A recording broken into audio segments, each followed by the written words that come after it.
susunod na programa ay Rated G. Ito ay pwede sa lahat ng manonood.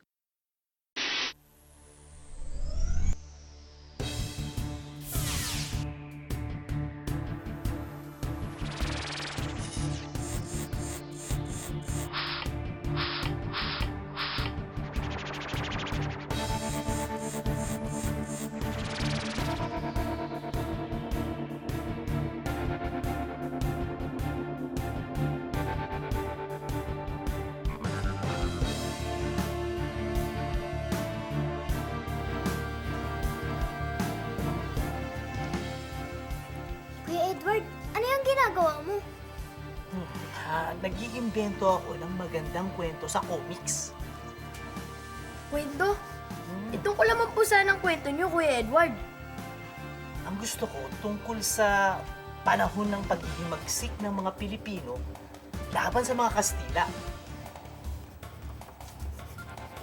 Ano pong kwento? Tungkol sa pangkat ng mga magagaling na katipunero na sa sobrang galing nila, hindi sila madakip-dakip ng mga Kastila. At pinamumunuan sila ng isang lalaking nagngangalang El Cuago. El Cuago? Bakit po El Cuago? Kasi kaya hindi siya mahuli-huli, sa gabi siya naglalakbay. Nakakakita siya sa dilim, tulad ng mga kwago. Nakakakita po sa dilim? Paano po siya nakakakita sa dilim? Meron silang sikreto. Sikreto? Ano po sikreto? Why not ampalaya? Why not munggo at kalabasa? Why not gatas at keso? Why not, why not? Why not ampalaya? Why not munggo at kalabasa? Why not gatas at keso? Why not, why not? Why not, why not? Why not, why not? Why not, why not? Why not? Why not?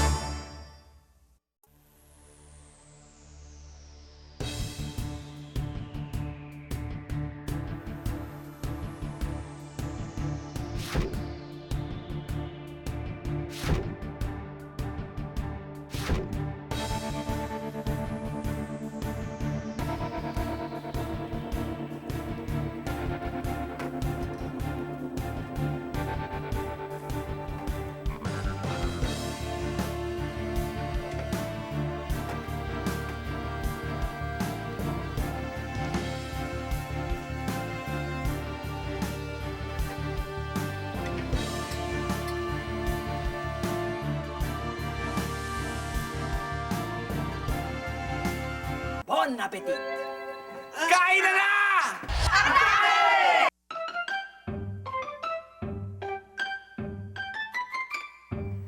Carrots? Mismo! Yun ang sikreto nila? Kaya sila nakakita sa dilim?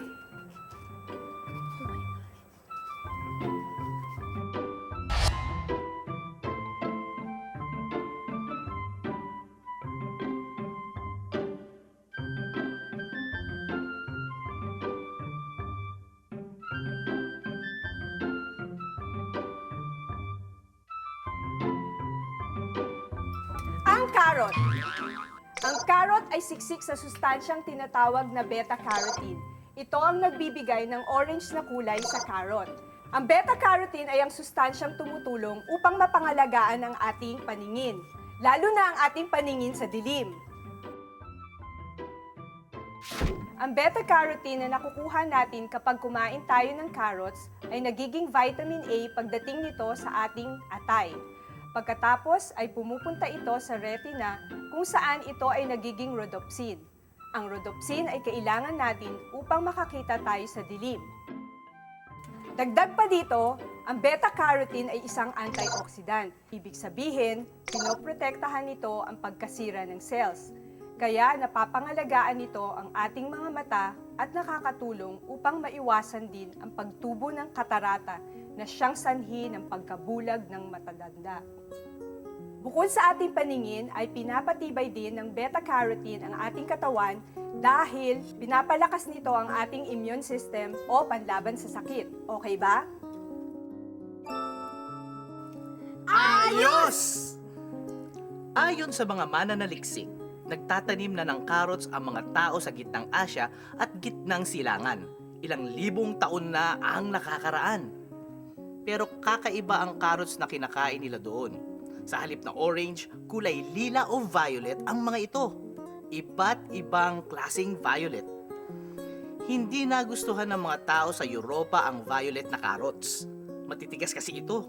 Kaya nagtanim sila ng sari-saring carrots hanggang sa makatagpo sila ng mas malambot at kulay orange na carrot.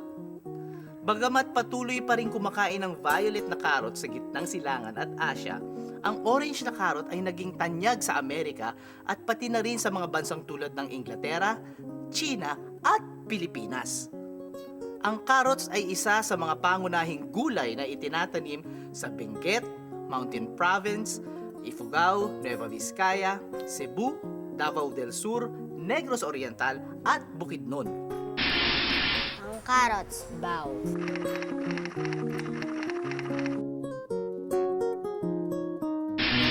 Chapsi po. Chapsuy. Pansit. Sopas. Afritada po. Menudo po. Mechado po.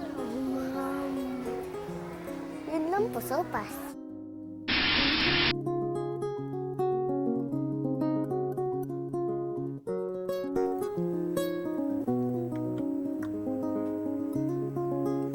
Galing talaga ni na El Cuago, no? Oo nga. Kaya hindi sila nahuhuli ng mga Kastila. At nakakagawa sila ng maraming operasyon kahit gabi. Kaso, isang araw, nagkaproblema. Ano pong problema? Nagsawa si El Cuago sa carrots. Nagsawa? Kasi ang niluluto ng kanyang kusinero ay laging nilagang manok na may carrots.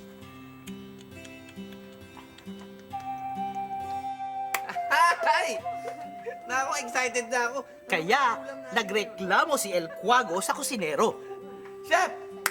Ano ba lulutuin mo ngayon? Ha? Nilagang manok with carrots. Eh mataray pala ang kusinero. Wala ka na bang alam lutuin kung nilagang manok na may carrots? Ha? Abang mapili ka, di ka magluto. Aba, sakasagot pa to eh. Sakasagot ka pa eh. Ha? Ha? I'm watching you, ha? I'm watching you! Kaya nag-walkout ito at naiwan ng mga katipunero na walang kusinero. Carrots na naman eh. Noong gabing yun, sa sobrang gutom ni El Cuago ay kinain niya ng hilaw ang carrots. Masarap pala to. Pwede palang kainin to kahit hilaw. Subukan nyo. Subukan natin. Sarap! Manamis-namis. Malutong-lutong. Pwede pa natin lagyan ng suka. Sige, lagyan mo suka. Olive Kumuha oil. ka, suka. Kumuha ka. Subukan natin. May suka, olive oil.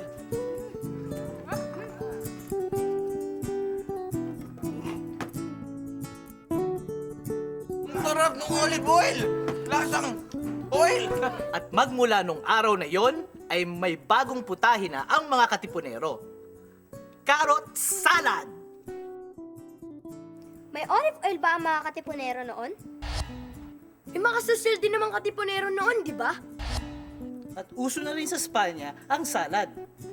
Pero, sa totoo lang, ang dami-daming ang pwedeng gawin sa carrots.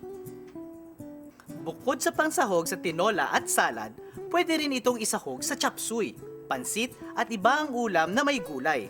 At pwede rin gawing extender or pangdagdag kulay sa menudo, embutido at iba pa. Pwede rin gawing juice, shake at cake. At pwede rin itong gawing atsara upang dekorasyon sa pickled products. Nakakagutom!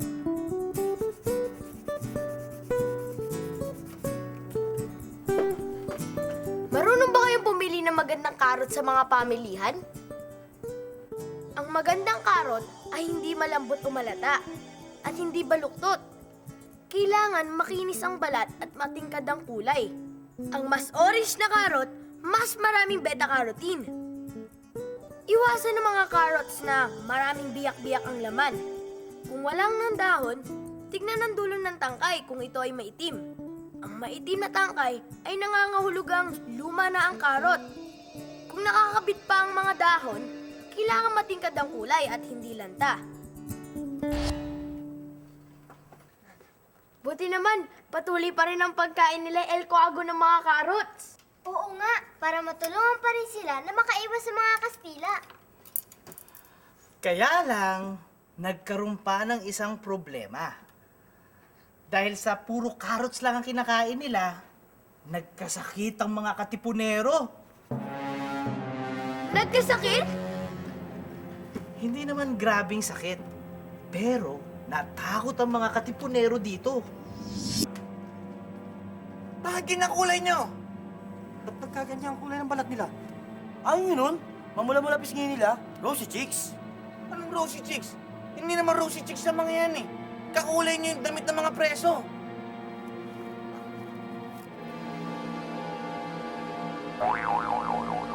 Kapag nasobrahan ang kain ng carrots, maaaring magkaroon ng tinatawag na carotenosis. Hindi naman ito grabing sakit. Walang ibang epekto kundi magiging orange ang kulay ng balat ng isang taong nasobrahan sa carrots. Ano po ang ginawa nila para di sila maging kulay orange? Kailangan lang bawasan ng pagkain ng carrots at manunumbalik sa dati ang kulay ng balat. O di ba? Kulay kayo, manggi na naman kayo. Oo nga! O, kahit nakakabuti ang carrots dahil sa sustansya nito, hindi naman kailangan carrots na lang tayo ng carrots araw-araw. Tama po yun, El Coago. Mabuhay ang kusinero! Mabuhay! Mabuhay si El Coago! Mabuhay!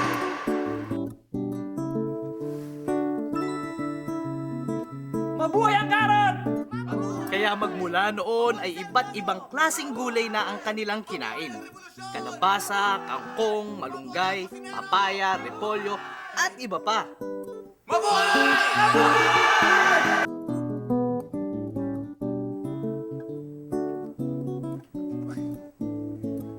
Bakit nga ba sinasabi nila na mahilig kumain ng carrots ang mga rabbit? Mahilig silang kumain ng carrots dahil ang mga rabbit ay mahilig mumuya. At ang carrots ay masarap nguyain. Gayunpaman, ang totoo ay hindi magandang pakainin palagi ng carrots ang mga rabbit dahil masela ng kanilang digestive system. At ang carrots ay maaaring maging sanhi ng pagtatae at magpapasakit sa kanilang mga tiyan. Ang mainam na ipakain sa mga rabbit ay ang dahon ng carrots dahil ang mga rabbit ay kailangan ng mga daming dahon. At ang paborito nilang kainin ay hay.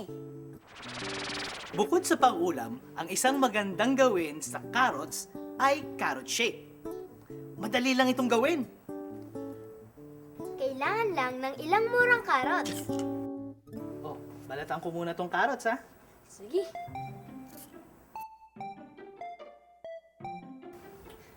Gayatin. Ilagay sa blender. Lagyan ng gatas. At tubig. Yelo. At pampatamis. Ngayon, i-blend.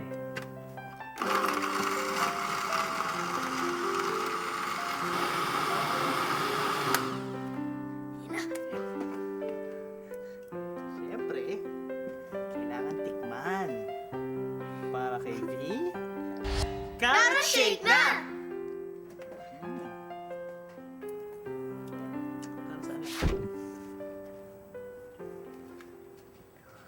Mga kapatid, napakagaling! Bukod sa malinaw na ang kanilang paningin, malusog pa at masigla, sina El Coago. Dahil kompleto at balanse ang kanilang kinakain. Sari-saring sustansya. Ha. Kaya naipanalo nila ang himagsikan! Ang galing na kwento mo, Kuya Edward! At ang leksyon, kahit na ano ang gagawin natin, kung tayo ay malusog ay mas magtatagumpay tayo. Kaya dapat tayong kumain ng tamang pagkain, mag-ehersisyo, at magkaroon ng sapat na pahinga. At syempre, huwag kalilimutan! Kumain ng sari-saring masustansyang pagkain araw-araw! Doon tungo sa kalusugan! Mabuhay ang karot!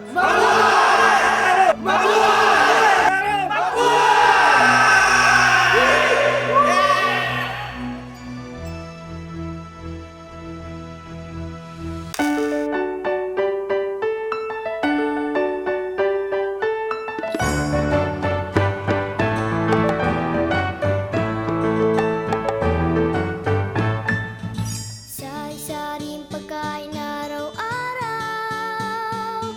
Huwag labis at huwag kulang. Masustansya at kumpleto, ito ang sikreto. Ito ang sikreto. Lakas, sigla, pati liksi. At wastong paglaki. Dulot sa atin ng pagkaing wasto. Healthy lifestyle at ehersisyo. Why not ang palaya? Why not munggo at kalabasa? Why not gatas at keso? Why not, why not, why not?